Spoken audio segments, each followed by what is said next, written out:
오늘 하이델베르크 교리문답 59문부터 61문까지 한번 살펴보려고 합니다.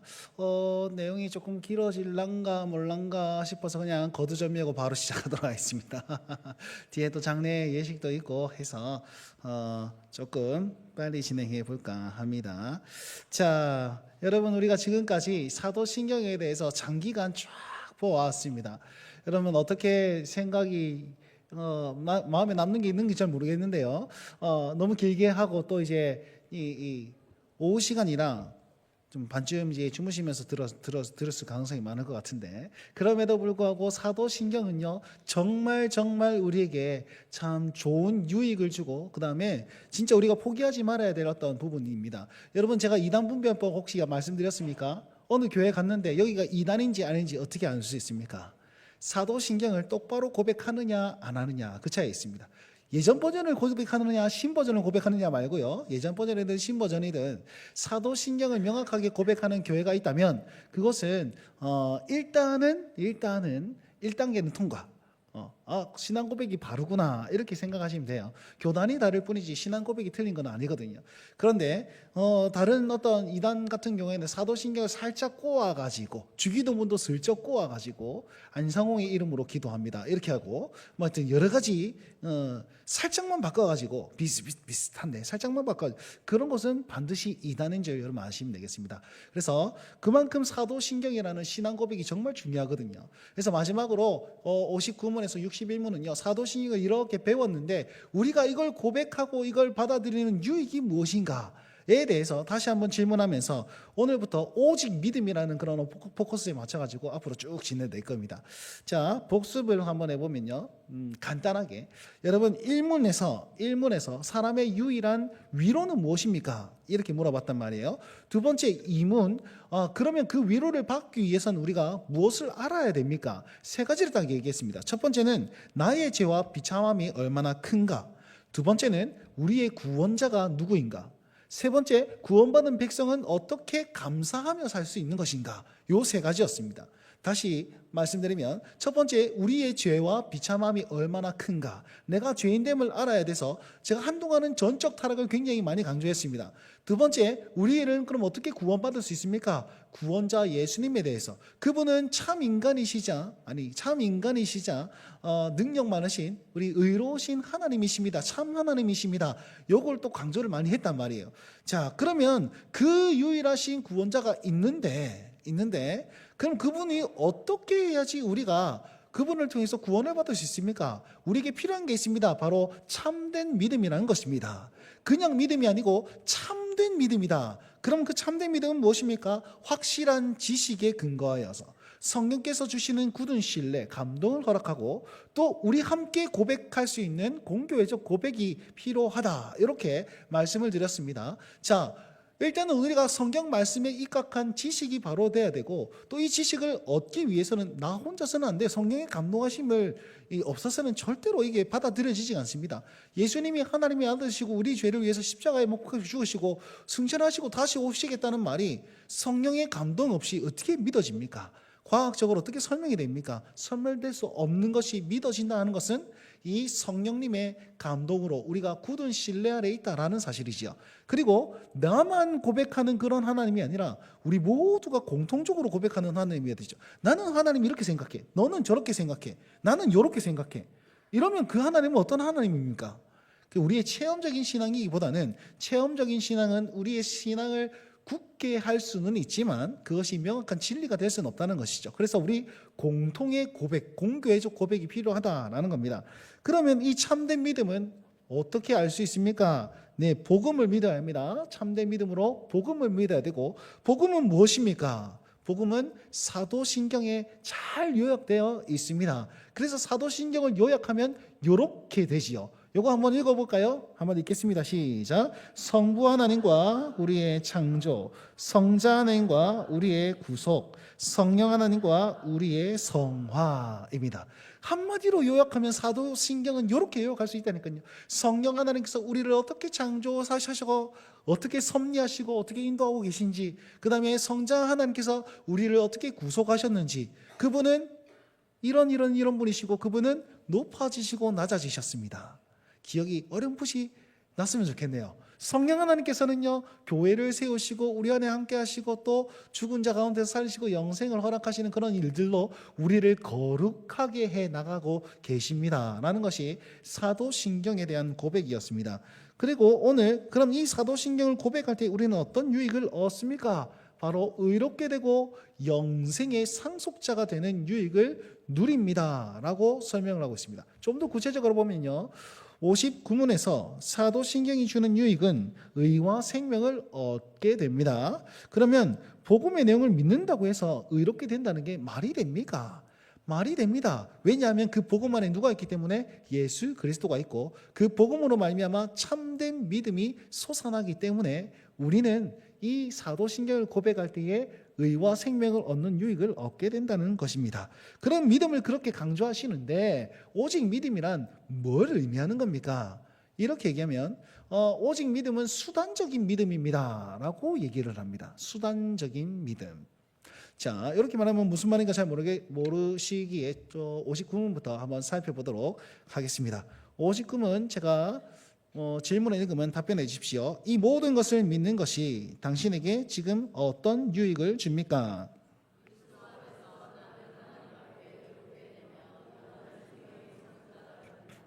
아멘. 자, 보시면 질문을 한번 가만히 보십시오. 이 모든 것이 무엇입니까? 사도신경이죠. 그것을 믿는 것이 당신에게 어떤 유익을 줍니까? 라고 물어보지 않고 그 앞에 하나의 수식어를 붙입니다. 지금 내가 지금 살아있는 이 순간에 나에게 어떤 유익을 줍니까? 이렇게 얘기하는 거예요. 그래서 그 답변으로 지금 나는 의롭게 되었으며 또 이 의롭게 되었다는 말은 죄의 문제에서 해결받고 나는 이제 죄의 종로로 타는 인생이 아니라 생명과 성령의 법으로 말미암아서 나는 의인되어 살아갈 수 있습니다 라는 것이 여기에 들어가 있는 것입니다. 그러면 가만히 보시면 노란색으로 제가 색칠한 것을 보시면 그리스도 안에서 의롭게 되며 영원한 생명의 상속자가 된다 이렇게 표현했죠. 왜 그리스도 안에서 의롭게 됩니까? 이 말은 다른 말로 하면 그리스도를 통하여 의롭게 되는 것과 똑같습니다. 그리스도와 통하여. 그래서 죄인인 우리는 의로우신 그 예수님을 옷 입는다라고 제가 누누이 표현했죠. 그죠? 옷 입어서 그분이 보실 때에 그리스도를 통하여 나를 보면 죄의 때가 묻어 있더라도 하나님께서는 나를 의인으로 여겨주신다라는 칭의적인 교리가 이것을 얘기하는 것입니다. 그래서 우리는 그리스도를 통하여 나를 볼 때에 하나님께서는 나를 의롭게 여기신다라는 것입니다. 두 번째 보시면 하나님 앞에 이렇게 돼 있죠. 그리스도 안에서 나는 하나님 앞에 의롭게 되며, 그냥 의로우신 게 아니라 우리 눈에는 우리 기준에 의롭게 되는 게 아니라 기준점이 누구라고요? 하나님이십니다. 하나님이 기준이십니다. 하나님의 기준에서 우리가 의롭게 되었습니다. 그럼 여러분, 하나님의 기준은 무엇입니까? 성경에 나와 있습니다. 죄의 삭은 사망이라고요. 죄가 요만큼 지으면 우리는요, 거짓말했어요. 뭐 그럴 수도 있지. 뭐 요런 어떤 자그마한 죄를 지었어요. 100원 훔쳤어요. 그럴 수 있지. 그렇게 여기는데 하나님 앞에서는 요딴만한 죄도 사망에 이르는 죄라고 그렇게 판단하신단 말이에요. 그런데 그걸 다 해결할 수 없잖아요. 그 모든 그 심각한 죄들을 어떻게 다 해결합니까? 그래서 그리스도께서는 우리를 어떻게 구원하셨느냐? 하나님의 기준에서 우리를 의롭게 해주셨다. 이렇게 얘기하고 있는 겁니다. 그럼 결론적으로 우리는요 얼마만큼 의로워졌습니까? 우리는 얼마만큼 의로워졌습니까? 성경이 말하죠. 주홍같이 붉을지라도 눈과 같이 희어질 것이다. 그죠? 근데 우리는 우리 스스로를 아직까지 죄인처럼 보는 거야. 우리는 눈과 같이 희어졌을 거라 얘기하는데 상대방을 볼 때 아직까지 죄인 취급하고 있는 거죠. 여러분, 우리 역시 이 교리는 하나님 앞에서 우리 모두가 의롭게 되었다는 사실을 확인하면서 내 옆에 있는 사람도 하나님께서 맑게 죄를 씻어주셨습니다. 하나님께서 흠과 티가 없이 다시 한번 새롭게 만들어주셨습니다 라는 믿음을 가질 필요가 있는 겁니다. 자, 그 믿음으로 옆에 한번 쳐다보십시오. 슬쩍 한번 쳐다보십시오. 슬쩍 한번 쳐다보십시오. 괜찮습니까? 아직까지 추잡한 죄인처럼 보이십니까? 믿음의 눈으로 너무 화나십니다. 이렇게 얘기해 주십시오. 시작. 너무 화나십니다. 아이고 신수가 화나십니다. 아이고 눈과 같이 희어지셨습니다. 그죠? 네. 계속 울컥울컥 우리의 죄성이 드러나더라도 결론적으로 말하면 우리가 예수 그리스도를 통해서 우리 스스로를 보고 옆 사람을 보면 그렇게 볼 수 있다는 겁니다. 그러니 하나님 앞에서 우리는 의롭게 되었습니다. 뭐를 고백하고 뭐를 믿을 때요? 사도신경을 고백하고 사도신경을 믿는 자들에게는 이 은혜가 있다라는 겁니다. 그래서 결국은 그리스도로 인해서 우리가 의롭게 되었다는 사실, 그리고 영원한 생명의 상속자가 됩니다. 이렇게 표현해 놨지 않습니까? 자, 영원한 생명의 상속자가 되었다. 여러분, 우리가 사도신경을 고백함으로 말미암아 구주 예수 그리스도를 우리의 구주로 영접합니다. 나의 모든 것이 되시며 나의 전부가 되십니다. 영접하고 성령님께서 우리를 한 교회로 만드셔가지고 이 땅의 완전한 교회는 이곳입니다라고 고백할 수 있는 믿음 또한 허락하시면서 성령께서 쭉 이끌어 나가시며 성도의 교제 안에 넣어주시고 또 죄의 사함과 그리고 종말 때 마지막 때에 우리의 영육간의 그런 부활까지도 약속해 주셨단 말이에요. 그 말은 무슨 말이냐면 삼위 하나님과 우리는 뗄래야 뗄 수 없는 존재가 되었습니다. 관계적으로 인격적으로 하나가 되었습니다. 한 몸이 되었습니다. 그분과의 사귐이 시작되었습니다. 그는 나로 더불어 먹고 나는 그와 더불어 먹으리라. 그 말씀이 지금 이루어졌습니다 라는 의미가 되는 겁니다. 결론적으로 얘기하면 그것을 여기서 뭐라고 얘기하면 영원한 생명, 영생이다 라고 얘기했습니다. 요한복음 17장 3절, 영생은 곧 유일하신 하나님과 그의 보내신 자 예수 그리스도를 아는 것이다. 영생은 성부와 성자 하나님을 아는 것이다 라고 우리에게 말씀해 주시지 않습니까? 그와 함께 지내고 그와 친밀하게 지내고 그와 동행한다라는 뜻입니다. 결론적으로 영원한 생명의 상속자가 되었다. 우리는 주님과 함께 동행하면서 주님 주시는 그런 어떤 상속의 유익을 누릴 수 있는 자, 그 상속의 유익은 로마서 8장에서 많이 얘기했습니다. 법이 바뀌기도 하고 아빠 아버지라 부르기도 하고 끊을 수 없는 사랑 안에 있고 그리고 주와 함께 합력하여 선을 이룰 수 있는 자, 이 모든 것들이 다 뭐라고요? 상속자의 유익이다 라고 또 로마서 말씀을 슬쩍 내가 꺼내가지고 한 번씩 기억나게 해드렸습니다. 자, 그렇게 해서 우리는 주님 앞에서 예수 그리스도로 말미암아 하나님의 기준에서 의롭게 되었고 또한 우리 역시 영원한 영생의 상속자가 되어서 이 땅에서 영생을 누릴 수 있는 겁니다. 왜요? 그 질문에 지금 누릴 수 있는 유익이라 하거든요. 지금 우리는 이 영생을 누리면서 살 수 있다라고 얘기를 하고 있는 겁니다. 육신문을 함께 보도록 하겠습니다. 육신문, 당신은 어떻게 하나님 앞에서 의롭게 됩니까? 읽어봅시다. 시작. 오직 예수 그리스도에 대한 참된 믿음으로만 됩니다.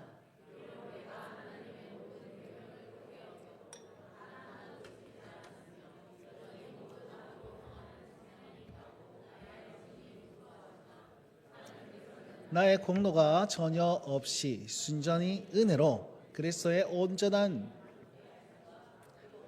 거룩함으로 선물로 주십니다. 하나님께서는 마치 나에게 죄가 전혀 없고 또한 내가 죄를 짓지 않는 것처럼 실로 그리스도께서 나를 위해 이루신 모든 순종을 내가 직접 이룬 것처럼 여겨주십니다. 오직 믿는 마음으로만 나는 이 선물을 받습니다. 아멘. 굉장히 긴데 이거 조목조목 살펴보시면 은혜의 도가니탕입니다. 가만히 보십시오. 오직 예수 그리스도에 대한 참된 믿음으로만 이 유익을 누릴 수 있습니다. 그리스도와 동행할 수 있습니다. 하나님과 친밀한 관계 안에 나갈 수 있습니다. 눈과 같이 희어진 존재로 살아갈 수 있습니다. 근데 보시면 비록 내가 하나님의 모든 계명을 다 크게 어겼고 하나도 지키지 않고 모든 악으로부터 그런 성향을 내가 가지고 있음에도 불구하고 하나님은 아무 공로 없이 나에게 순전히 은혜로 만족함을 주셨다. 예수 그리스도를 통해서 만족감을 주셔서 마치 내가 전혀 죄가 없는 것처럼 내 죄가 전혀 없는 것처럼 그렇게 여겨주시면서 나는 순종을 못했지만 그리스도께서 모든 순종을 다 하셨기에 그걸 나한테 고스란히 적용해 주십니다. 그래서 오직 믿는 마음으로만 나는 이 선물을 받을 수 있습니다. 결국 믿기만 하면 이 선물을 받아서 그와 같이 갈 수 있습니다 라고 얘기하고 있습니다. 이걸 요약적으로 하면 나는 하나님 앞에서 의롭게 되었습니다. 하나님 앞에 인정되는 의, 하나님께서 받아주시는 의는 뭡니까? 자, 나의 상태는 지금 모든 계명을 어겼다 그랬습니다. 그죠? 그리고 계명을 하나도 지키지 못했습니다. 설령 세례를 받았다고 하더라도 모든 악으로 향하는 성향이 여전히 남아 있습니다. 오호라 나는 공고한 사람이로다 라고 고백했던 그 사도 바울의 고백처럼 죄의 법과 하나님의 법이 싸워서 죄의 법이 이깁니다 라고 고백하는 그런 고백이 여기에 남아 있습니다. 아직까지 내가 그렇지 못합니다. 근데 모든 계명을 어긴 나에게 십자가의 공로로 온전히 만족하게 하시고 계명을 하나도 지키지 못했음에도 불구하고 주님께서 계명을 모두 이루심으로 말미암아 우리에게 의로움을 더하셨으며 모든 악으로 향한 성향이 있음에도 불구하고 주님께서는 거룩함, 구별됨을 입혀주셔가지고 너 그런 존재 아니야 라고 계속적으로 우리에게 말씀해 주시면서 돌이킬 수 있는 기회를 계속 주신다라고 얘기하고 있습니다. 이것이 내가 한 일이고 이것이 예수 그리스도가 우리에게 행해 주신 그 유익이라는 것입니다. 결국 그리스도에 대한 참된 믿음은 오직 은혜로 말미암아서 오직 믿음으로 말미암아서 이 모든 것을 우리에게 누릴 수 있는 것입니다. 참된 믿음으로 말미암아 이 은혜를 누릴 수 있도록 해 주셨습니다라는 것이 육신문의 그 장황한 그 어떤 그 대답의 요약입니다. 요약 잘했죠, 그렇죠? 제가 했습니다. 자, 그래서 나는 지금 아무것도 아님에도 불구하고 그분이 모든 것을 행해 주셨습니다. 믿음으로 이 은혜를 내가 받을 수 있습니다 라고 이렇게 표현할 수 있는 겁니다. 자, 마지막 61문을 보도록 하겠습니다. 61문, 당신은 왜 오직 믿음으로만 의롭게 된다고 말합니까? 답을 읽겠습니다. 시작.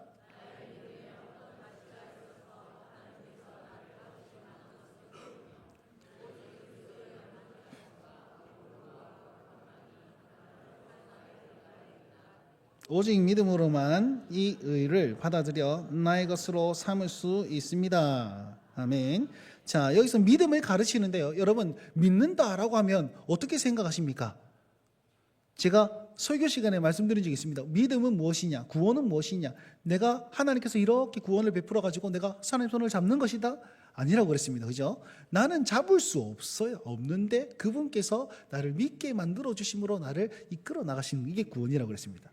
그 의미는 무엇이냐면 이 믿음의 대상은 예수 그리스도신데 믿음의 종류는 참된 믿음이고 믿음의 역할이 무엇이냐 이게 중요한데요. 믿음의 역할이 내가 잡을 수 있는 힘이다라고 여겨지면 안 되는 거예요. 수단적인 역할이에요. 믿음을 수단으로 해서 하나님께서 나를 이끌어 나가시는 거죠.